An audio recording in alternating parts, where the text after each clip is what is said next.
Sir sir కొంచెం ఇటు చూడండి.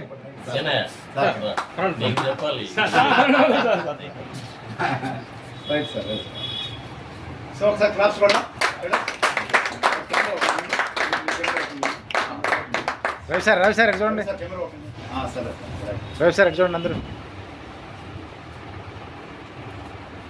సో అందరం ఒకసారి ఇట్లా నిలబడదాం. ఒకసారి ఇట్లా నిలబడమా అందరూ గ్రూప్గా లైట్కి ఆపోజిట్ ఇట్లా నిలబడండి. మధ్యలో మీరు కూడా ఇట్లా సార్ మధ్యలో నిలబడండి. ఒకసారి ఫోటో తీసుకుందాం. సార్ మీరు సైడ్ కూర్చోండి, అందరూ పక్క వచ్చండి. సార్ ఒక పని చేద్దాం సార్, ఇటు నిలబడండి. యూ షేప్లో యూ షేప్ ఇటు కూడా నిలబడండి. సార్ వాళ్ళని పక్క పెట్టండి. సార్ వాళ్ళని సెంటర్లో పెట్టండి. సార్ మీరు రండి సార్, మీరు కూడా ఇటు వచ్చి రండి సార్, అందరూ యూ షేప్ కూర్చోండి. అదే కదా మీరు అలా